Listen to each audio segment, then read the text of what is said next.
Hi, my name is Steve Slocum. For my final lab, I'm going to discuss the combination of Newton's first and second laws in relation to how it affects the ability to deadlift various weights.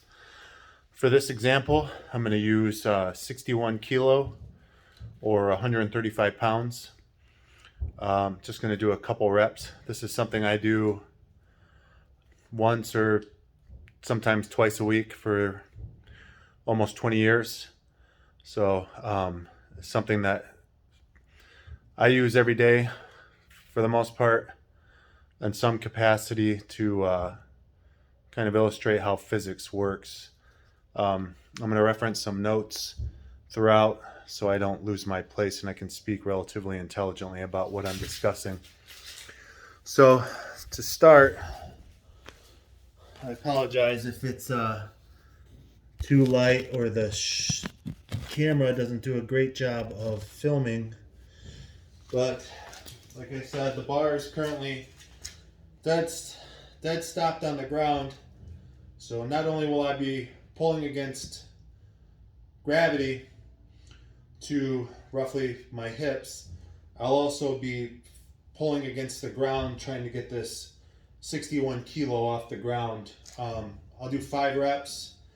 It's going to increase the difficulty, not necessarily with this weight, but for instance, if I was trying to do 220 kilo, which is about 465 pounds, 1 rep isn't the hardest thing in the world, but to continuously put the body under strain and try and lift against those forces, it can progressively get harder and harder and harder the heavier you go and the more repetitions you do. So, as I stated, relatively easy to pull from a dead stop position off the ground because there's very little factors involved. The heavier the weight goes up, the more difficult this will be. And again, this is somewhat relative because I've been doing this for a decent amount of my adult life, whereas someone that's an amateur in this movement may not be able to lift this weight quite as easily, and they may just need to reduce the weight until they're able to overcome gravity and the forces pulling against them. So 5 somewhat easy repetitions. Not the hardest thing in the world, but per my notes, kind of explain the concepts behind how I'm able to do this. So for Newton's first law is about inertia. An object at rest stays at rest. So the 61 kilo will stay on the ground, notwithstanding potentially moving a little bit to the right or left, just based on the circular shape of the weights and just kind of a little bit of momentum that was generated off me picking it up and putting it down. And an object in motion will stay in motion unless acted upon by a force. The force in this case would be me picking the weight up off the ground. Otherwise, it would have just stayed on the ground. In essence, that means the bar is going to lift itself. The weight is perfectly content sitting on the floor until you come along and disrupt its inertia by applying a force. That is fairly obvious, but how much force is actually needed to get the weight moving? That brings us to Newton's second law. And Newton's second law, in this case, states that gives us a better understanding of force. Force can be described as an interaction with a mass that causes a change in motion. One of the fundamental forces, gravity, acts on all the masses on Earth to pull objects to the ground. Gravity is your enemy in the weight room. The mathematical representation of Newton's second law is given by force equals mass times acceleration. So the force that I need to generate to lift 61 kilos as fast as I need to get it to my hips. And again, that's somewhat relative to how strong you are and also the amount of weight that's on the bar. This means that the sum of forces of an object is equal to the mass of the object multiplied by its acceleration. Without going too deep into what that means, acceleration is the rate of change of velocity, speed with direction of an object. In this case, me pulling up. If it were a squat, it would be the acceleration going down because I'm trying to generate the force to rebound the weight because it's not from a position of a dead stop, as is the deadlift or even a bench press or something as simple as a bicep curl. In order to get that weight to accelerate from its resting state to a velocity that will allow you to reach lockout before your muscles fatigue, the net force must be positive. To kind of reiterate my second point, a deadlift is a strictly concentric movement.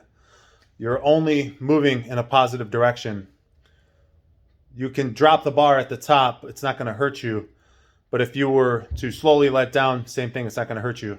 If you were trying to squat, which is an eccentric movement, if you just let that bar drop and the weight drop, you're going to get crushed underneath it.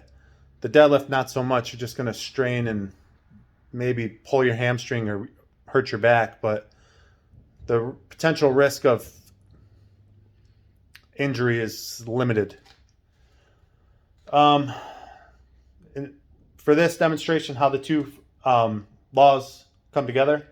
When the bar is sitting on the ground, gravity pulls down with a force equal to the bar's mass multiplied by the acceleration caused by gravity. This force is countered by the force of the floor pushing up on the weight. Equal and opposite, remember? So that your deadlift doesn't drop straight through the floor and just fall through the earth. Assume you're going for a, let's just say like I did, 135-pound deadlift PR, personal record. This means that gravity is exerting, well, I'll change my example because I wrote 315 pounds, which is a pretty good deadlift for even not even a novice lifter. It's a pretty good deadlift. That means the gravity is exerting 1,400 newtons of force on the bar towards the ground, and the ground is pushing up with the same force.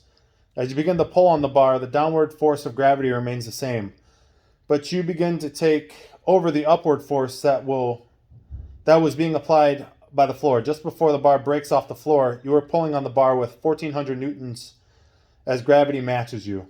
The takeaway from this experiment is that in order to get the bar off the ground, you need to pull with more force than gravity is pulling it back down. Once the bar breaks off the floor, if you maintain the greater force, the bar will continue to accelerate and you will begin to move faster. If your force begins to decrease back down to 1,400 Newton, we can look back at Newton's first two laws. So as long as you continue to move upward against the force of gravity, in this case, the 1,400 Newtons that are being generated by gravity, you're going to complete the lift. If not, if you're only doing 1,395, you're going to grind your butt off to try and get it all the way to the top, but eventually you're going to fail and it's going to be a no lift. This is a relatively simple experiment, in my opinion, because it's something I do a lot and it's applicable to me. And it doesn't have to be a deadlift. It could be something as simple as picking a box up. It just was easier for me to kind of show what I was trying to get across, because you see it's such a simple apparatus. You just need a bar and two weights. This concludes my experiment. Have a good night.